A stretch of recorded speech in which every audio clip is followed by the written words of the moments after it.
What's up, everybody? I just got shooting down with the one and only Mr. Eric Foz, or Mr. Eric Foznot.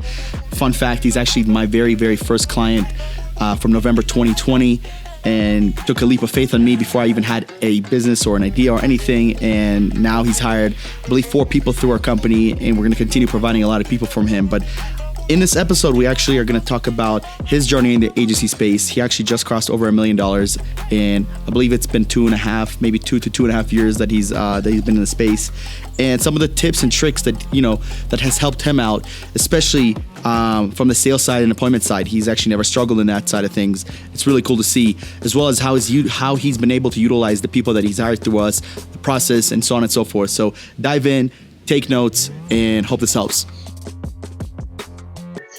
We are live with Mr. Eric Foznot out of Panama City. This guy's been traveling all over, right? Panama City Beach, baby. PCB. Let's go. Not Panama, the country, for those of you wondering. Panama City Beach. And we were just chalking it up. He's actually going to a conference next week, which is he's super excited about. He's bringing his team together, and half of the team he actually got from us, which is pretty exciting. So more than half. I want to actually. We were just talking about this, Eric, and I want to kind of break this down to 3 parts, right? Because obviously you're at a stage in your business now that a year and 2 years ago you weren't even close to, and it's really amazing to see, especially a person like you of your caliber getting to it. It's the best part. So take us back to October, November 2020, right? You're starting to scale the business. You've invested into a few programs, and I believe you were right around the 10K per month mark, and you felt like, hey, it's the time for me to hire a virtual assistant. What made you feel like you were ready to hire someone? Because it was your first time hiring anyone ever. Yeah. You're pretty much dead on. It was like late October, early November. November 2nd was the first day Dani, our first hire, started. Invested in a couple of programs. We were doing like 8 to 10K a month, kind of fluctuating around there. And really, it was just starting to get to the point that I was like, I want to scale. I want to be able to like sell more, but I was doing these like ups and downs where I was like, cool. I'm like doing a bunch of outbound message. It was all organic, right? So I was doing a bunch of outbound messaging and whatever. And then I did like set a bunch of appointments for the week. I'd like take those appointments. If that was Monday, took those appointments through Tuesday, Wednesday, and then I'd have nothing because I wasn't able to send DMs during the day between talking with clients and running ad campaigns and taking the sales calls that I had set. Then it was like, it just got crazy. I was doing those ups and those downs. I have no appointments and I have a bunch. I was like, we need a little bit more consistency, right? So the agency wasn't at a huge point. Like I didn't think I could hire somebody US yet. So I was like, okay, let me bring on kind of a virtual assistant type of role, get some of that off my plate, get a little bit of consistency in. And I remember telling you this, like honestly, at that point, once I realized how much it took off my plate and I could do other stuff, I was like, dude, I would hire from the very beginning. Like when I had 0, like when I had 1 client, I would have hired him. Yeah. Like it was crazy. Yeah. And for those of you who don't know, Eric was actually the very first client that we have. And it's pretty amazing to see because most times, most businesses, if you ask them who their first client was, they have no idea. I don't know if you know who your first client is, Eric. Of course. Like, I mean, my first client was my W-2 job at the time. So there you go. And obviously you reached out to me, you wanted someone, I remember specifically you wanted someone in the same time zone, so specifically in Central South America, and we ended up hiring Dani. Shout out to Dani out of Ecuador. Initially, her role was to set appointments for you. So like, let's take it like a couple steps before. Did you already have systems in place and scripts in place that were working and you were already getting appointments, right? Of course, absolutely. Do you think that agencies that don't have those systems and scripts and they hire someone to test, right? Because I'm sure you've seen that before. People hire to test things. What are your thoughts on that? Because I get hit up all the time about people that part of their business. Yeah. I think you can, as long as you go in with the right expectations. I think it's better to have proved you can do it yourself than it's easier to teach somebody else how to do it.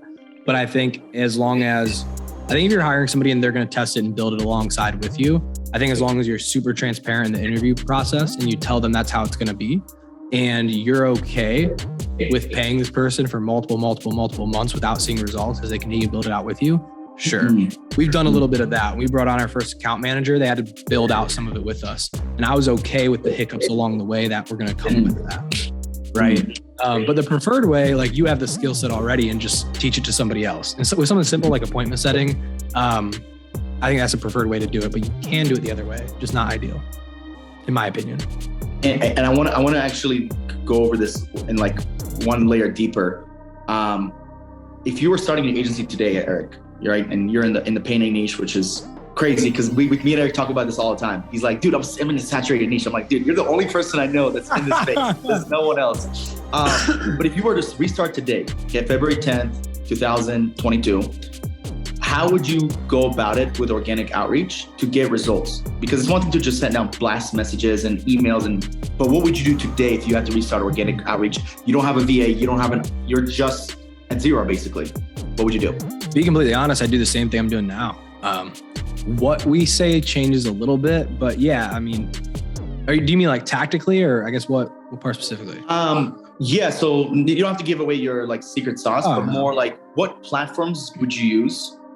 How would you go about it yourself? And like, what were you doing before? And obviously you're doing it still now. That's working so well because you said appointment setting is easy, but I'm telling you, actually, here's one thing. There's a couple of things I would do differently. I'd focus more on Facebook and Instagram. I'd be sending out as many messages as I possibly could a day, not pitch messages. And this is where I would do it differently. I would focus more on building connections rather than pitching, because that's the long term, right? You don't see that at the beginning. You see like, can I get a sale, right? And that's fine, but I'll tell you, like, we have one strategic referral partner, whatever you want to call it, that's completely changed our business. Like half of our business has come from him as people, he just has an audience and he's referred people to it.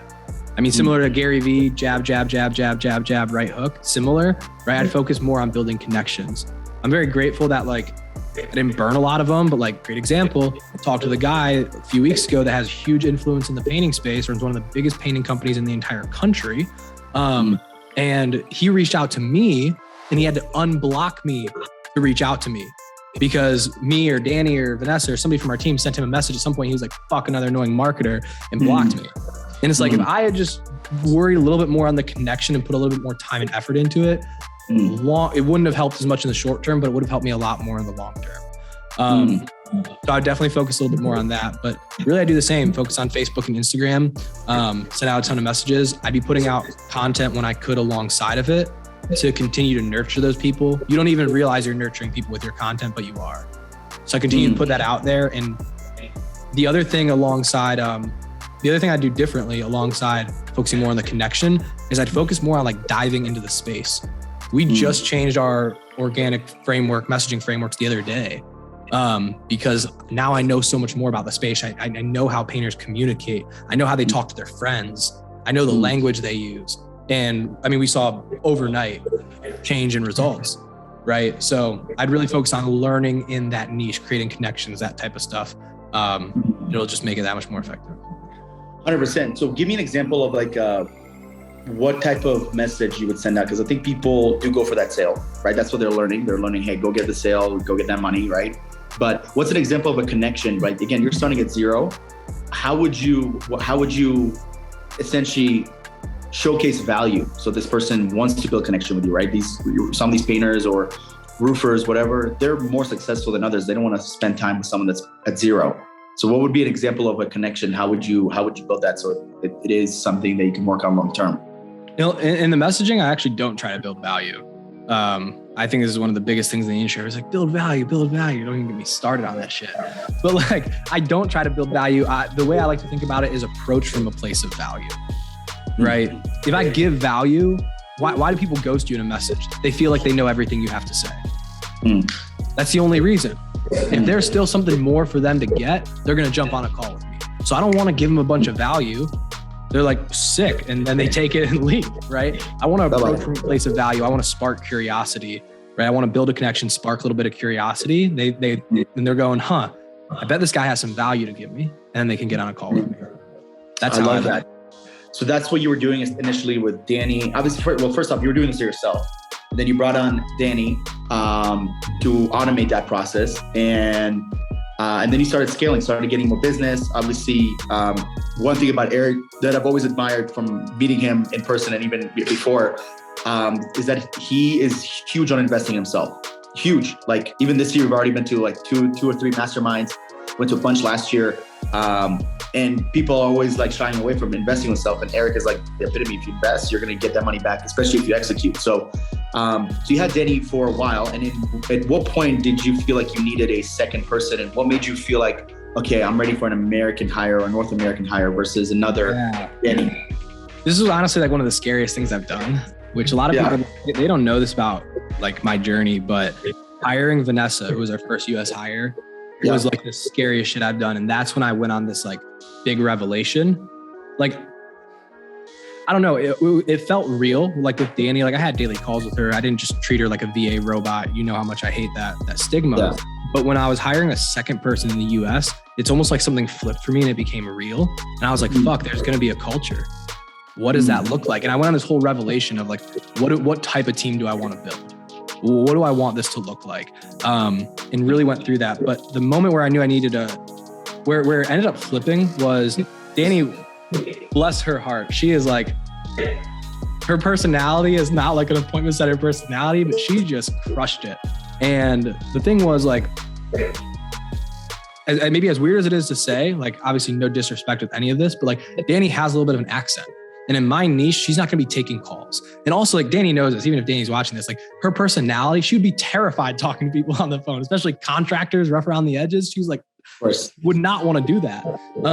So I knew I was going to need a US setter to take the intro call. Up until that point, Dani was just doing all the messaging and I was taking the calls. And I started running into the same problem, but at a different scale. And we'd scale 20, 30 grand a month, whatever. And what was happening was Dani was, she was booking like 10 calls a day sometimes. Maybe not quite a day, like 5, 6, 7 a day sometimes. So I'd have a day where like Wednesday, it was just my whole calendar was intro calls. And then I'd have another day of sales calls. And I was like, okay, like if I could just be on sales calls, then half the intro calls would no show because they were talked to the day before. And I was like, dude, if I could have somebody that just calls them, can call them right then and there, talk to them, and then I can just take sales calls, this would move so much faster. I started doing the same thing where it was like I had all intro calls, all sales calls one day. And then I couldn't call any of the intro calls because I was on sales calls all day. So they waited a day and then they weren't as informed and went through that same cycle. So I was like, and at this point too, I found out Dani had graphic design skills. She actually redesigned the Pathfinder logo that I created, some shitty computer in Canva in my old college bedroom or whatever. So she had started to design that. And I had this moment because Dani was just a rock star. I was like, I'm not getting rid of her. We will find something else. So I moved her more to the fulfillment side, designing websites, that type of stuff, where she was in her zone of genius a little bit more, and brought in Vanessa to not only do the messaging, but actually take the intro calls and set up the sales calls too. That was kind of what that process looked like. That's huge. So you basically transitioned Dani over, you got Vanessa on board. Shout out to Vanessa. She's been crushing it as well.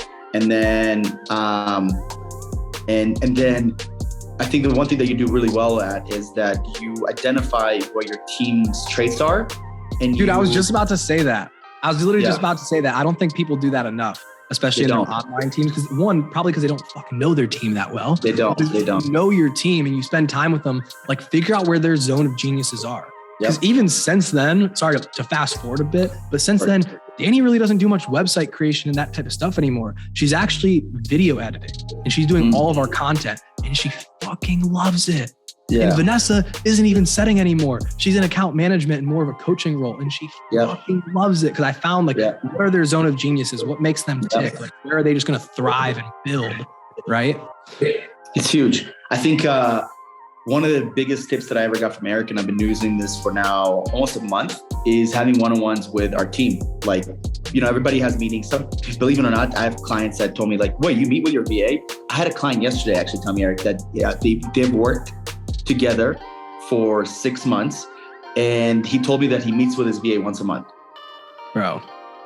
And that's more common than you think. It makes me cool. Here's the biggest mindset shift for anybody listening to this. Get the word VA out of your brain. We use it in the industry because people know what they're talking about. I use it too when I'm talking to somebody that doesn't know my company. But team members over VAs. 100%. Right? They are a team member. Treat them just like any other team member. Right? 100%. Like you have to, yes. Like when Dani first started, I literally downloaded and signed up for Slack at 9 p.m. the day before she started. I had no idea what I was doing, but I had a daily call with her, even if sometimes they were just 10 minutes. Just, hey, how you doing? Yeah. Have that. Absolutely. That's how you build a team and a culture. You know what's funny is our company's called Using Fava, and then the VA is obviously a part of that. But I want to change the stigma that the term virtual assistant has, because I hate it, you hate it, a lot of people hate it, and part of our mission is not just to get people jobs, but I want to get them paid more, right? Dani's getting paid 3, 4, is about to be 5 times more than she got paid initially, which is that makes me so happy.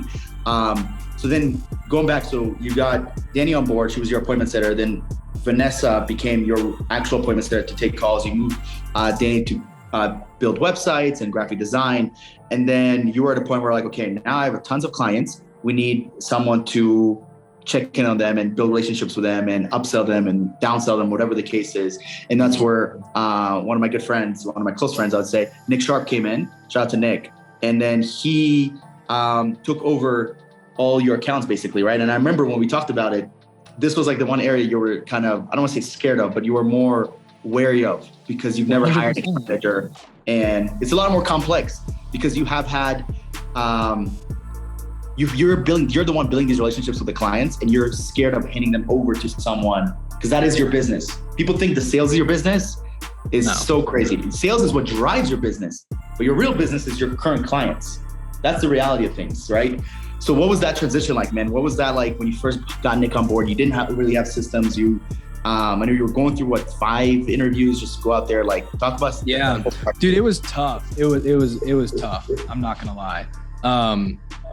Yeah, we actually, the full story of that too is we actually brought on a salesperson first, had to offboard and get rid of him. Just, it wasn't a culture fit more than anything. Again, know your culture, protect your culture. Was talented, right. Wasn't a culture fit. And after that, I realized, I was like, cool, he was selling stuff, but the back end was a mess. Like I need to continue to sell and actually build the back end more.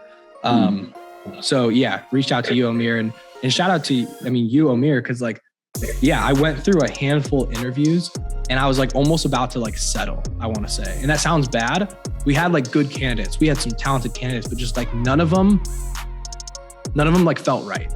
Right. None of them I was 1,000% confident in, where I was stoked to bring them on. And you kind of did some digging for me and you were like, this is going to be the guy. It introduced me to Nick, and he was, bro, literally within 5 minutes, we were actually at a mini team event, and Vanessa right after the interview was like, if you don't hire him, I'm going to be pissed. Yeah. And Nick's been game changer. I won't lie. It's been brutal. It's been tough. It's been a tough transition. But in that first month or so, we finally got all clients transitioned over to him. There were some that churned with that, right? They still wanted to talk to me, et cetera. That is part of the game. Yep. And this is the role I was talking about earlier, where I knew we didn't really have any back-end systems, right? We didn't have Monday or ClickUp. It was all just Slack, right? And I was doing it all. And I knew Nick had some of that, and he was going to come in and build it out with me. And I was okay with some more hiccups along the way because of that, right? I was okay knowing we weren't using his full bandwidth or a little bit, and we were kind of overpaying at the beginning. I was okay knowing all that stuff going in. But yeah, it's been game changing, dude. It's crazy to think about because it moves so fast, but I haven't talked to a client aside from our client coaching calls in I don't know, even 3-4 months. I forget even what that's like. And it's the most beautiful thing in the world. It's the most liberating thing in the world. It's incredible. But yeah, it's been a difficult process. Training an account manager, dude, at least within our company, they almost need to be a little bit of a coach, because we work with contractors that often have huge limiting beliefs and that type of stuff. It was tough. Dude, I would rather train a closer or an appointment setter all day long. Training an account manager is really tough, but it was the next step. It had to happen. It's definitely been worth it. Yeah, I think account manager is a very, they get handed people, and then what happens to them is out of their control, because they can get bad leads, they can get low leads, they can get low quantity, right? And then they have to be able to solve problems. Where sales, once you sell, it's done, right? In your head, it's done with. With the account managers, they deal with the same people every day. Salespeople, once you sell someone, follow up a few times, follow up for, more than a few times like me and you do. But outside of that, it's pretty much done deal. So I'm actually curious. Dani obviously came from Fava, so did Nick. And then Vanessa came from Personal Network, right? Yep, just our network. Where else have you been looking in the last year? You're pretty well connected. Obviously, you've invested in masterminds and groups and programs. Where else have you been looking to get people? And what do you think makes us different than other companies and recruiting programs and whatever else? I've invested into a handful of recruiters actually too. Not just Fava. Is it okay if I drop names? You don't want me to. Nah, we'll avoid that. Yeah, all right. I'm usually all about that life, but we'll avoid it. I mean, I don't care. They're big names. We can just say they're known. Known big names. You guys have heard of them. Yes. And I don't have all bad things to say. I mean, actually, one of the big recruiters, like I'm friends with, they're incredible people. I have nothing but good things to say. But like when we brought on Vanessa, we actually hired one of the biggest sales recruiters out there to bring us applicants. Interviewed like 5 of them. Again, some of them were good. In hindsight, looking back, I definitely would have been settling a little bit. Vanessa was just significantly better, and she came from my personal network, so hired her. Right. We brought on a sales guy. Same thing. He was actually hired from a recruiter. Ironically, had to be offboarded. Fast. In terms of what's that? You don't talk about how fast you removed him because it was so fast. Yeah, it was like 5 weeks. And the dude was super talented. I mean, he was closing above KPI within the first 4 or 5 weeks. Just was not a culture fit. And one of my coaches always said, I forget the exact terminology, I'm paraphrasing, but like, you can't let one bad crop poison the whole harvest. And that's how I saw it bringing down Vanessa. I saw it bring down the rest of the team. And I had a lot of hard conversations and it wasn't changing. So it's like, we had to offboard him, even though he was bringing in a lot of revenue and all that good stuff. I needed to protect the culture. But no, I think the biggest difference, dude, is like, it's tough to say, man. Like, I feel like a lot of people that come from you guys you don't sell them the 2-day work week and the beach vacation. No. Right. Every person I've gotten from you is more hungry for opportunity than anything else. And I think the problem with some of these big recruiters is they're running ads, they're doing all this stuff, right? Because they're selling people into a program. Oftentimes they have to pay for that program to have the opportunity to be staffed with a company like mine, right? But the problem is the recruiting company sells them the world. They sell them, oh, you'll be able to remote close and make 10 grand a month working 2 days on a beach in Cabo or something. And it's like, that's not realistic. And that doesn't fit our culture. Like, I need you to be here. I need to know I can get a response from you in Slack during these hours. Right. So you, with a lot of these recruiters, I just found a lot of money hungry people, and that's fine to some extent, right? Like, everybody needs to make a good income. All our team is paid very well, but it needs to be about more than that. And I wasn't finding that with a lot of other recruiters where, like, you guys don't sell the dream vacation.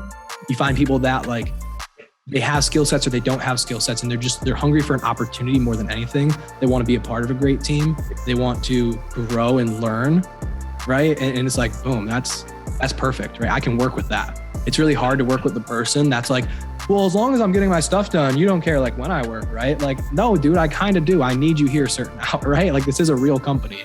When I don't have that with any of the people I've interviewed from, which is great. I just got goosebumps, but which is awesome. The biggest thing that I do with our with our process is, you're right. We don't sell the dream, because the dream is to work here and remote and be able to take care of your family. Before you can be on the beach, you got to be able to pay the bills, and you got to be able to feed your family. And then you can start worrying about the dream, because if you guys talk to anybody that's on Eric's team, they love working with him. You always know, I tell this to everybody, you know how good you are, you know how good your character is when people behind your back talk about you in a positive manner. That's it. Sure. There's no other way. Like, I'm not there and you talk good about me. That's incredible. You talk good about my company. And that's what happens with Eric, right? I'm friends with Nick, obviously connected with Dani, all that stuff. Like, they love working with him. They think, when people thank us for that opportunity, it's the best feeling in the world. And I think people, like you said, do overpromise. And then, unfortunately, a lot of these agency owners also underdeliver. That's the reality of things. So we try to find a good balance. I turn down a lot of people that I don't want to work with. And we just have to be pickier it's the same thing with you. Like, you have to be pickier at the clients that you work with, right? So almost every single person on our team works more than 40 hours a week. We work 9 a.m. to 5:15. 5:15, I know it's a little weird, but almost every single person, like, I regularly see end of day checkouts from Dani and other people come through at like 9 o'clock, 7 o'clock. And the conversation I'm usually having is not, why are you slacking off? Like, why is this not getting done? Where were you during these hours? The conversation I'm usually having is like, yo, slow down. I don't want you to burn out. yes. Right? Like, hey, how are you feeling? Are you feeling overworked? I noticed your end of day checkout came in at 9 the last 3 days. Like, you good? Do we need to slow down? Like, don't get burned out. This can wait. It's fine. Yes. Those are the conversations I'm normally having, and that's what you want. And it's not because we're expecting them to work longer or anything like that. It's because they just love it. They just love what they do. right? And it's the best feeling in the world because I feel the same thing about my team. Even though we've had some crazy, this been the craziest like last two months, I should say. But it's part of the game, right? I'm not going to get into the details, but that's good, man. Like ultimately, like I want to be able to staff people. Like you're the dream client, I like to say, right? Everybody wishes they worked with you. Everybody wishes they close someone like you to their program, to whatever it is. And then especially when it comes to staffing, I'm like, dude, as long as I find people that can cultivate the culture with what Eric is looking for, the skill's gonna come. And then I can't wait a year from now, 2 years from now, where your company is doing millions and millions of dollars a year, where then it forces us to level up, not just culture-wise, but we also have to find skilled people. That's actually one of the things that we do with Eddie Malouf. We used to just find people that are good culturally.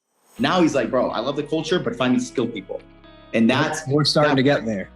Yeah, you are. So that we're video editor soon, and all that stuff, which is amazing. And we always we move fast. That's the other thing that I wanted to mention with Eric. It's like we just move fast. We move at your pace. We have candidates. We present to you candidates and all that good stuff. So now I want to talk about the third stage, right? We talked about now you onboarded Nick, got the account managers, got Vanessa. You hired Isa, who's Dani's sister. I feel like you hiring Isa is a little bit. I count her as a half hire. It's a half hire, right? Half hire from Fava. It's like because we wouldn't have access to her unless it was for you guys. So correct. It's like a step higher, right? Yeah.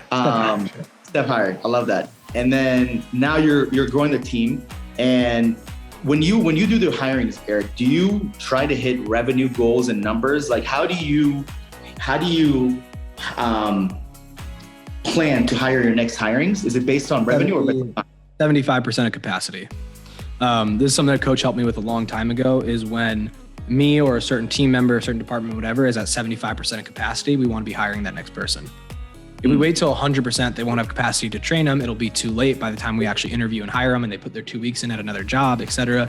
It'll be too late. So when we're at 75%, I want to be on interviews. Obviously, we look at a little bit of revenue. We work with, I'll drop this name because it's nothing but good things. Clever Profits, fractional CFO team. They're incredible. So I've gotten on calls with them, been like, hey, where's our labor percentage at? I'm thinking we need to bring somebody here about this much. Does that fit? And they're great. They're fine with being aggressive, just like me. And they kind of understand all that. So I do look at that, but more than that, I look at the need, right? And where are we at capacity wise and what needs to happen. In addition to that, I'm always, to some extent, I like to say like we're always hiring in a way. I don't want to pass up on good candidates because good candidates don't stick around very long. I would always rather hire somebody early, like the media buyer. I'm sure you're getting there, but the media buyer we just hired through Omer. We don't quite like need right now. We do, it's helping our team a lot, but now we have tons of bandwidth. We were probably like 60% capacity maybe. And now we have tons of bandwidth, but I'd rather have tons of bandwidth and now let them build out other stuff within the company and hire early because I couldn't pass up on this person. They were too talented, right? And so that's another thing I think about too. She was going to be gone within 2 days. No, like 100% all my life, she's going to be gone. So you definitely hired someone. So we're jumping into it. Indira is actually the third person Eric has hired from us. He's getting up there, like Eddie, I think Eddie's at 7 or 8. So we're going to have to catch up with you with hirings very soon here. But the real point here is hiring people from abundance. I actually made a post about this. Is the biggest difference between my like 6, 7, and 8 figure businesses is that the businesses that hire from me consistently hire from abundance like you are. They are never hiring from desperation. They don't rush the interview. I had someone yesterday that replaced the VA because it didn't work out. On the interview, they hired them, Eric. Never. Ever. Never hire from desperation. Always hire from abundance because when the wrong hirings, people don't realize this, the wrong hirings showcase your leadership. You bring in the wrong person, the whole team's like, who the is this person? We've actually been looking for a recruiter for us for the last 2 weeks. We've interviewed 6 people. None of them have fit that mold. They've all been great. Just so you know, a lot of my clients are going to get them. Just from what I'm looking for, they don't have what I'm looking for. You know what I mean? So you have to take your time, and Eric's process is incredible, obviously. And I believe you're also interviewing some appointment setters / salespeople coming up. Yeah, here, right? we've hired one from our personal network again. And we're interviewing for another one. We're going to hire 2 setters and move one of them to to closing. And exactly. Yeah. I fully agree. People strategy coach that I work with who, I mean, she's a badass. She scaled like traffic and funnels from, I think, $1 million to $2 million a year. And I've worked with her a good bit. And that was something she taught me, was like hire from a place of abundance. I never, and this is another thing you guys do differently than a lot of other recruiters, is like, you won't send me one person, let me know how it goes, then send me another. You'll send me 2, 3, 4, 5 people at a time. Yes. Right. Depending on kind of what I need in the role and what your recommendations are too.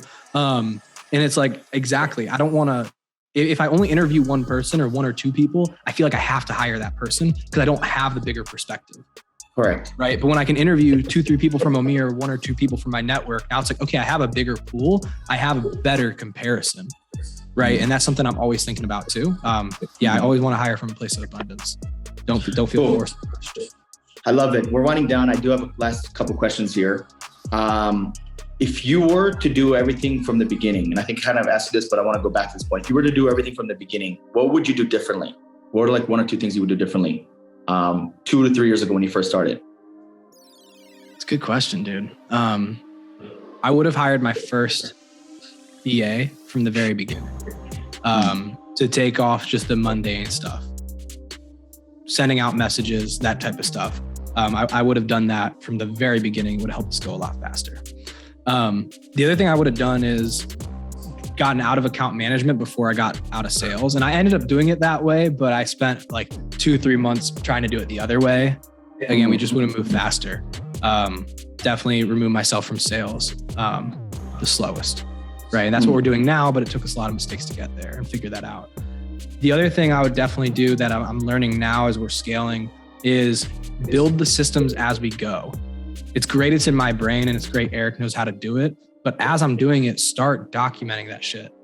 Because now what's happening is our team's growing. We're hiring the second and the third in certain positions, but it's all just in my brain and one other team member's brains. And we're trying to backlog and build all these systems and infrastructures and SOPs and all that type of stuff. And it's like, damn, if I just would have built it as I went, continued to refine it as I went, this process would have been so much easier and the infrastructure would have been there.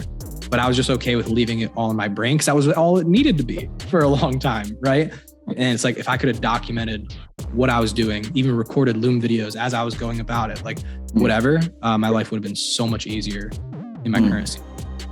I love it. Last question is, as you're growing, you're scaling, trying to hit the 200, 300, 400K a month mark, which is obviously doable this year. What are like the biggest obstacles you're facing right now from getting you from where you are now to where you're trying to get to? Do you feel like it's a team? Do you think it's like, what is it? Systems and infrastructure / team, definitely. The systems and infrastructure to support the team in a lot of ways, right? Making sure those SOPs are there, making sure as we scale, right, the right systems are there and Monday and all that type of stuff so that nothing's getting left behind, nothing's falling through the cracks, etc. That's the biggest hurdle right now, hands down. And we're getting there. It just takes a while, right? And I tell my team the same thing because we're building. My goal is to build like this, then to build like this. Yes. I think people. I agree. Like the life of entrepreneur, that like charts like. But I think the life of an entrepreneur is different than the life of a business person. I think the life of a business, I should say. Life of an entrepreneur, sure, we wake up, stress, all that stuff. Sure, it's like this, whatever. But your business, if your business is like this all the time, in terms of revenue, in terms of your team, in terms of like retention, then you have something off. So I'm telling my team, like, I want to build slowly. And every time we hit a goal and we hit a new revenue mark, that's the standard now. We can't go back. The amount of people that you and I have seen, Eric, that hit 30K, 50K, 100K, 200K, and then never hit that again, astounding. And I saw that as a business, and I'm sure you saw that too. And that's why I love the way you're building your team and what you're doing. I think the biggest thing with that is like, you have to build real shit.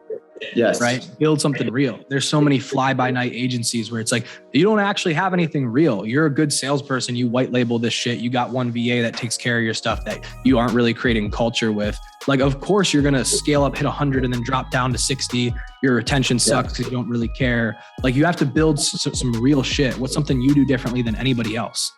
Like, that's how you build a real bit. Look at Gym Launch. They created some unique shit. Right? Look at us. We have some unique shit nobody else had. You have to build something real. Eddie our mutual friend talks about the same thing, like build something permanent, put out content, get Google, the whole nine, right? And exactly the reason like we've been really, really consistent is some of that, right? I mean, yes, great results and fulfillment stuff on the back end, don't get me wrong, client success and retention and all that stuff, but also team. You can't do that if your team's leaving. You can't do that if you're a shitty leader and team members are leaving left and right? We've only ever offboarded one team member. It was in 4 or 5 weeks, and it was because they weren't a good culture fit for us, right? Other than that, like our first hire, Dani, is still here almost a year and a few months later, and she makes, like you said earlier, like 5 times what she made initially. So we invest in our team. Like we actually really care, right? We're building something permanent. We're building something for the long term in mind, right? We're building something unique that stands alone, not just another fly-by-night copy-paste agency. I love that. Eric, I appreciate your time, man.